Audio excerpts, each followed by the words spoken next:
So I met you in 98. No, after that. No, I wasn't even out here then. When did you start comedy? 02. 02 is when you started. Yeah. And when did Rogan go on the tour that you opened for? 07. That man tour. Yep. And you were already in Ohio.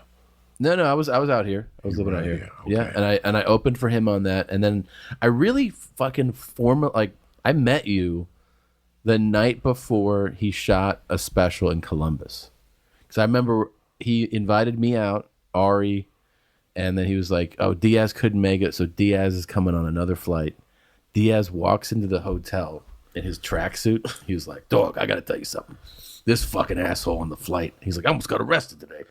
And he fucking said that he was on a flight and that it was first class, and they put his food down, and the guy in front of him leaned back. So Joey shoved his seat. and the guy leaned back again. He goes, "Hey, like, you're fucking leaning on my food, man." So the guy did it again. So Joey stood up and went around and stood above the guy, and the guy was like, "Hey man, I'm just like leaning back." He goes, "You're leaning back on my food."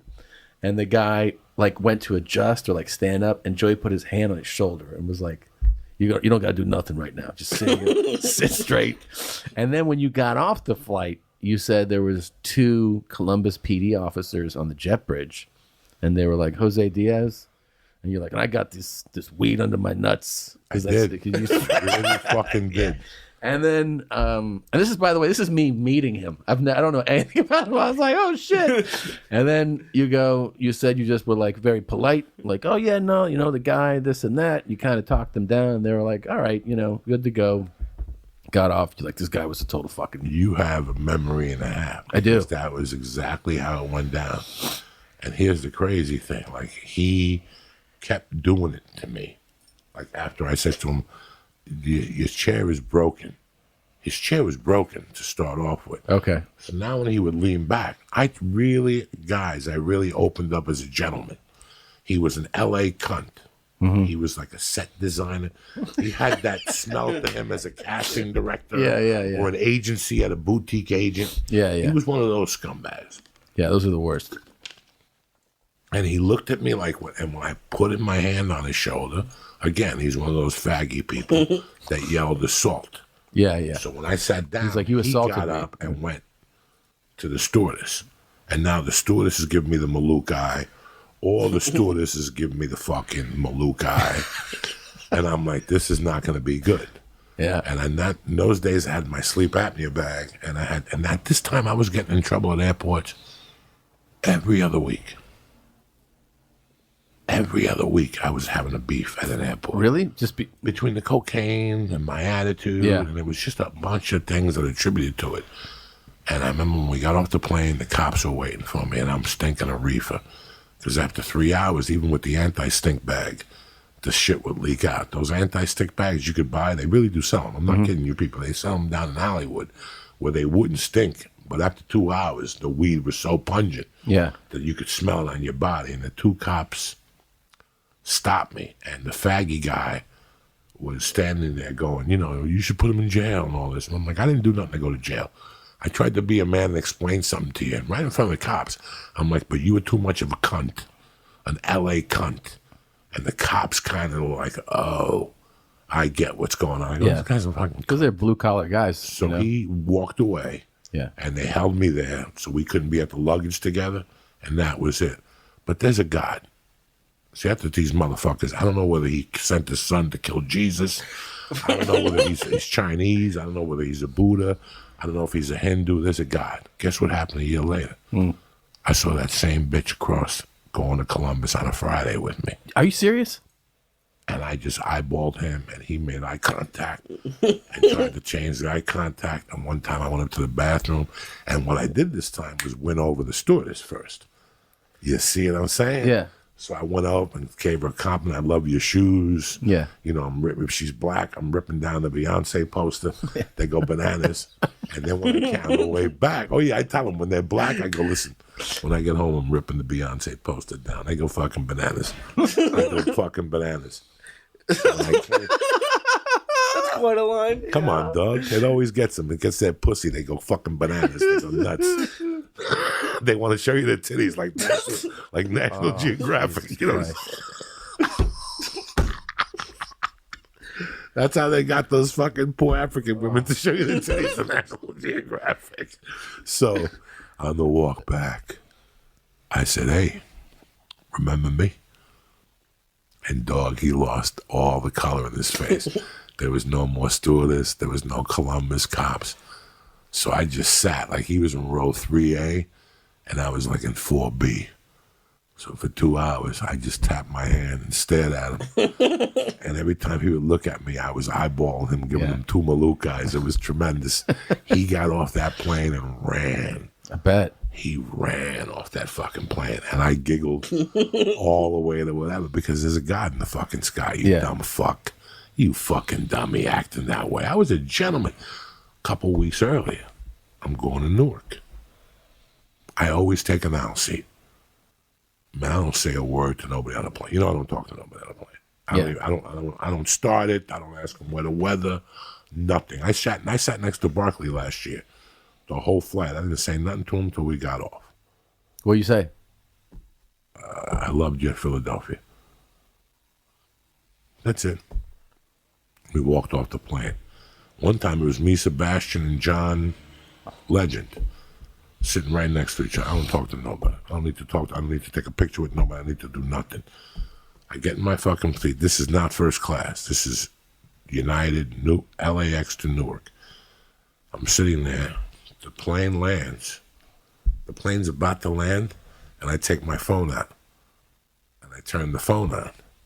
And the guy in the window seat says, and I look at him and he goes, turn the phone off. A German guy. There's 2 German guys sitting next to me. They were fucking, whatever the fuck language they talk. Nazi hate, Jew haters, whatever the fuck they are. Uh-huh.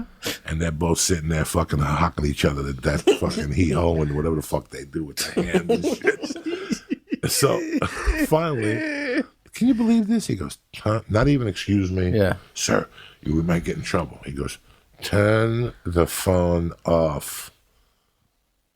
And I go, what? And he goes, turn the phone off. And the guy in the middle goes, did you not hear him?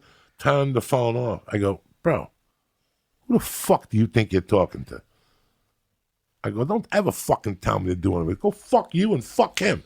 And they're both going, wait till we get off the plane. We'll see. I go, well, we'll fucking see. And the stewardess is like, is there a problem? And I go, this fucking hump tried to tell me to turn the fucking phone off. And she's like, control your language and all this. I go, no, I'm not controlling my language. Don't ever fucking tell somebody. You ask them.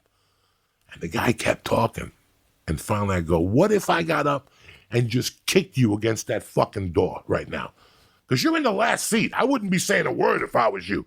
Because if I start swinging, I could be a fucking madman. Why are you talking if you're in the 3rd seat in the fucking aisle? All I see you is holding your hands up and me stomping on you. That's all I see. You got a no-win situation. You could be Johnny MMA. I get the first drop on you. That leg weighs 265. Once it goes into you, I'm going to keep putting my leg into you and kicking you and your fucking Hitler buddy here. So the fucking stewardess comes, separates us. Because I told him. How long ago was this? This had to be. Last week. No. Around that time. This was like an incident. Okay. I kept having. The Sopranos was hotter than hell at that time. So I was having different fucking incidents every other fucking week. Some of them were good. Some of them were people busting my balls about the Soprano, that you were the guy. Take Big a puss, picture. yeah. Yeah. It was just like an ongoing. So now they separate us on the plane because I told the guy, what if I started kicking you right now? What are you going to do? Are you retarded? You can't be that fucking stupid talking all that shit in the fucking 3rd seat. I wouldn't say a word. I'd wait till I get in the hallway where I got an even chance. But that's how stupid you are. So the stewardess comes over. She gets me up, and sure enough, you got to sit here until the police have been notified. What? God damn it. So now I'm aggravated because my friend, in those days, we had no dough. You had to have your friend circle like a fucking strutz around the airport. So I'm like, my friend's waiting for me. They go, no, you're the last guy to board. You're unboarding with the pilot. So we get up, and I forgot. I'm in New Jersey. So as soon as I see the cops, all I got to do is get to him first. All I got to do is get to that cop first and let him hear me. So that's exactly what I did. I went right up to the cop and I go, this fucking guy. The cop's like, what's the problem here? This fucking guy tried to tell me to turn the phone off, and the guy started with his fucking white shit. Well, the phone is not supposed to be turned on. I'm like, shut up. I'm like, first of all, you're the fucking away team, motherfucker. Once I said that, it was on. I go, you're the away team. You got no say in this. This is Jersey. You don't tell somebody from Jersey to turn the fucking phone off. Fuck this guy. Fuck him. Don't ever fucking talk to somebody like that. And the cops were like, he's got you there. Yeah.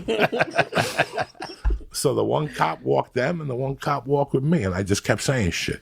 Remember, you're the away team, motherfucker. Don't ever forget that shit. We got you. I can make these guys turn you in and rape you to death. You're missing right now. You're missing. This could be like Pulp Fiction at the end when you call the two hillbillies to fucking in. This is Jersey. These two cops could take you on a long ride, and you'll never come back. We saw them evacuating the plane in Newark, and that's it. That's it. We don't know nothing. No, seriously. I had a bunch of incidents. I forget how many incidents. Seriously? One time I'm fucking walking on a Newark airport with a bag of reefer, and there's 10 cops coming at me with those dogs. Oh, shit. And I had to go into a fucking men's bathroom, take the weed out, and I hid it in the toilet paper roll. You know me, dog. And I went back out there, and they're barking and shit. Barking all around. I fucking took the fucking bag back, put it in my nutsack, and ran outside. Oh, I was having... Another time I was somewhere smoking a fucking joint. A cop pulled up on me at an airport. I'm outside smoking the fucking joint. And they're like, what do you think you're doing? They pulled me aside. I got pulled over in Detroit one time. Wait, so what happened when by the DEA. Really? Yeah. Coming from Miami to Detroit. Please. So when you were smoking, though, because, one of my friends, I know, like, the whole world, has changed with weed. One of my friends is so casual that, like, whenever we're traveling somewhere, he's just, like, smoking on any street without ever looking or anything. I'm like, you don't even think about it at all? I don't think about it. Really? Any street? This is America. I know. And number one, this is America. Number two, if you're a cop and you're really concerned with marijuana, I'm not concerned with it. And pulling you over and talking to you, I would not. I don't have the decency to go to a park where kids are playing and spark up. I'm not talking about that. Yeah. I'm talking about go outside right now and spark up a joint. I've had that for 20 years. You always were like before the law, before the fucking paper. What did that cop say to you when he said, what do you think you're doing? What are you smoking? And you're like... And I go, a little weed. I get anxious at airports and blah. And he just said, turn it off and throw it away. That was it. That's it. Just be honest with them. Don't show them a fucking weed shirt. Don't tell them about your Fourth Amendment to have liberty. Yeah. Mind your business. Just tell them the truth. But did you always, like, if someone was like that to me on a plane, I would have anxiety about yelling. I want to yell at them, and I would think about what I wanted to say, but I would never go back at them. No, I'm an adult. You cannot say that shit to me. There's a way to speak to people. You can't tell somebody to turn the fucking phone you on. You can't fucking do that. You say, excuse me, sir, I don't think they want you to have the phone on. Then it's my decision after that. I'm still going to turn it on. I love in the old days when they'd say, there's still a phone on the plane. How do you know? Yeah. That's for white people to believe. Well, there's still a phone on. Check your phone. I've had the phone on the whole fucking time. If it's 2 PM and you ain't high, go fuck yourself. Get out of my face. I want you around me like I want cancer in my ball sack. You know what I'm saying? You're gonna come around here looking at me with your fucking wide eyes, thinking that I'm gonna reform. Go fuck yourself. My morning starts at 5:30 a.m. Either you're there or you're square. You know what I'm saying?